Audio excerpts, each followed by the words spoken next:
Hi students. देखो ये अड्डा का क्विज 3 तारीख का है, पीटी का है। इसमें मैं सिर्फ वर्ड प्रॉब्लम करवा रहा हूँ क्योंकि बाकी में ज़्यादा कुछ था नहीं। ठीक है, चलो देखते हैं। Arun speaks truth 4 out of 5 times। ठीक है, and Bhavya speaks truth 6 out of 7 times। What is the probability that they will contradict each other in stating the same fact. देखो इसमें क्या होता है कि कॉन्ट्राडिक्ट कब करेगा, जबकि अरुण सच बोले, ठीक है, और भव्या झूठ बोले। तो अरुण के सच बोलने की संभावना कितनी है? 4/5। ठीक है, भव्या झूठ कब बोले? भव्या का झूठ बोलने का क्या है? 6 out of 7 टाइम्स सच, तो 1/7 झूठ। दूसरा कंडीशन आता है कि भव्या जो है सच बोले, ठीक है, तो भव्या का सच बोलने का क्या है? 6/7। ठीक है, और अरुण झूठ बोले तो अरुण का झूठ बोलने का 1/5। ये दो कंडीशन बनता है, तो इसको अगर करोगे तो 4/35 और ये 6/35। चूँकि दो कंडीशन है, दोनों को प्लस करोगे 10/35, तो 10/35 तुम्हारा हो गया 2/7। ठीक है, man invested 3600 in the ratio of 765, 7 6 13 + 5 18। ठीक है, तो ऐसे अगर बात करोगे तो 1400, ठीक है, 1200 और 1000 रुपये इन्वेस्ट करता है। ठीक है, पहला दूसरा तीसरा 3 है। 10% CI फर्स्ट में। ठीक है, कितने दिनों की बात कर रहा है? 2 इयर्स का। तो हम लोग देख लेते हैं 2 इयर्स का मतलब होता है 21%। ठीक है, दूसरे वाले में देखो तो ये 12% है SI पे, तो 24%। थर्ड वाले का पूछ रहा है R%। ठीक है, टाइम तो 2 ही है। ठीक है, अब हमें निकालना है। ठीक है, चलो टोटल ये बोल रहा है कि टोटल तुम्हारे पास जो आ रहा है दैट इज 1832। तुम्हें आर की वैल्यू निकालनी है। 2 3 तरीकों से कर सकते हैं, जहाँ पर कंफर्टेबल लगे देख लो। अगर मैं इसको 9 से करना चाहूँ तो 9 से करने के लिए क्या है? 4 1 5, 2 1 3, 5 3 15, 6 आ गया। इसको 4 2 6 और 2 1 3, तो ये तुम्हारा 9 ही आएगा या 0 ही आएगा। अब क्या है कि इसको अगर करो तो 8 + 1 9 कैंसिल हो गया, 3 + 2 5। तो 6 में क्या ऐड करोगे कि 5 आएगा, तो 6 में 8 अगर ऐड करोगे, 6 + 8 14। ठीक है, तो 4 1 5 आ गया। अब क्या है कि इसमें से किसका जो इफेक्टिव रेट आएगा वो मुझे 8 देगा। तो अब 30 का देखो, चूंकि 2 इयर्स का कंपाउंडिंग है तो 30 कितना हो जाएगा? 60 + 30 का स्क्वायर। ठीक है, यही होता है 2R² बेसिक देख लेना, समझ में आ जाएगा। तो ये मेरा 69 है, ये नहीं आएगा। ये मेरा 125 है, 50 × 2 + 50 का स्क्वायर, तो 125 8 देगा। ठीक है, ये हो सकता है 25। चूँकि ये 8 है, ये 50 का आधा है, तो ये 4 देगा। ये नहीं हो सकता। 15 को करोगे तो 22.5 देता है। ठीक है, सॉरी 15 दूनी 30 + 2.5 32.5, ये भी तुम्हारा नहीं आएगा, 10 आ गया। ठीक है, इसको करोगे 40 4 44, ये देगा। क्या इसमें अब प्रॉब्लम ये आता है कि इसको हम लोग यूनिट कर सकते हैं क्या? क्योंकि मेरे पास दो ऑप्शन आ गया यूनिट में। देखो प्रॉब्लम कहाँ आएगा,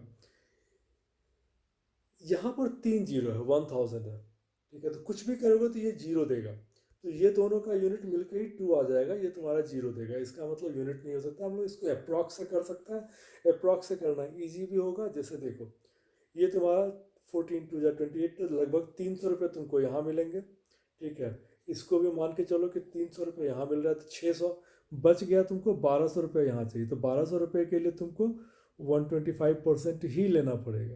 तो मेरे पास एक ही ऑप्शन था, अप्रॉक्स से अगर किए तो फिर मेरा तुरंत निकल गया। हम लोगों ने क्या किया, 1400 20% 280, तो हम लोग 300 मान लिए। ठीक है, कि ये भी मेरा 300 है।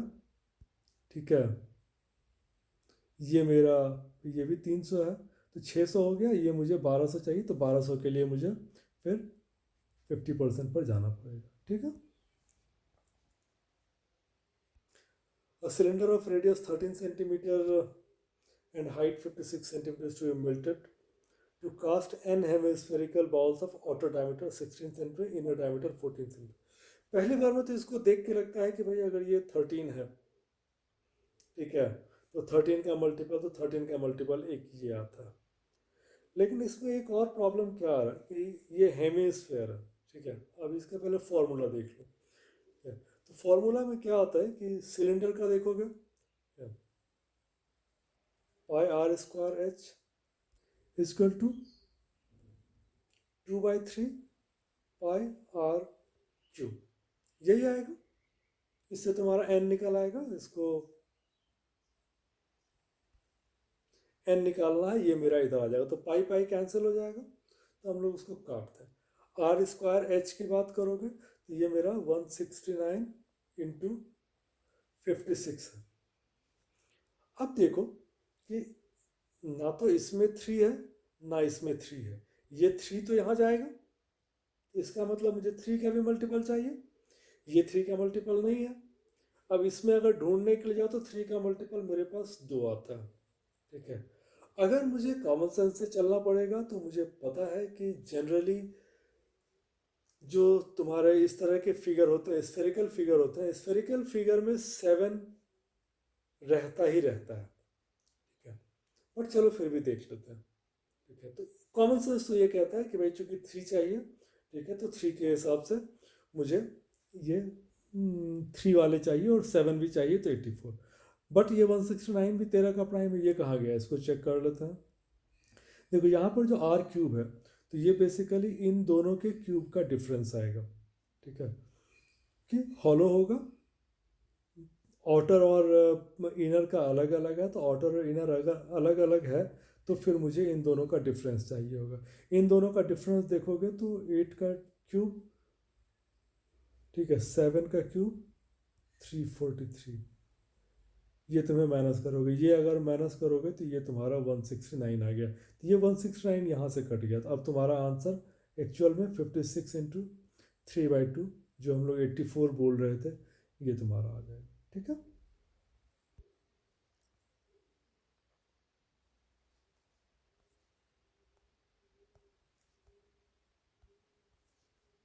चलो अगला है, a man invested his P at 20% CI and interest received in second year is 444, find the value of P।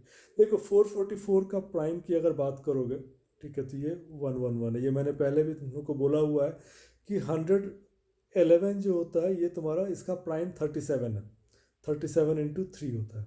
अब 37 चूँकि प्राइम है, उसके हिसाब से अगर मैं देखूंगा तो यही एक आंसर हो सकता है, क्योंकि 185 18.5 इंटू 2 करोगे 37 आ जाएगा। तो इसमें प्राइम चूँकि एक ही है तो बहुत ज़्यादा इसमें करने का मतलब नहीं आता, ठीक है।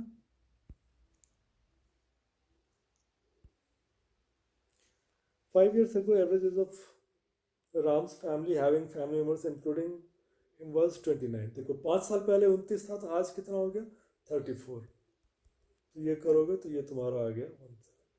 फिर बोल रहा है कि 3 साल पहले उसकी शादी हुई और शादी के 2 साल के बाद बच्चा हुआ, और आज की तारीख में तो फिर कितने लोग हो गए, शादी हो गई तो वाइफ एक, बच्चा एक और, तो 28 इंटू 7 करोगे तो ये तुम्हारा आ जाएगा 196। तो इसका मतलब बच्चे का और वाइफ का एज कितना है आज की तारीख में 26। अब इसमें बोला है कि 3 साल पहले शादी हुई थी और 2 साल के बाद जो है बच्चा हुआ था, इसका मतलब बच्चे का एज एक हो गया, तो वाइफ का एज कितना हो गया 25 आज की तारीख में। तो 3 साल पहले कितना होगा 22। कॉम्प्लीमेंट्री पेयर चूँकि और भी थे, तो इसलिए हम लोग कॉम्प्लीमेंट्री पेयर पर डायरेक्ट नहीं जा रहे थे, क्योंकि कॉम्प्लीमेंट्री पेयर मेरे पास 3 थे, ठीक है, तो इसलिए हम लोगों को इधर से सॉल्व करना पड़ा, ठीक है। चलो ओके।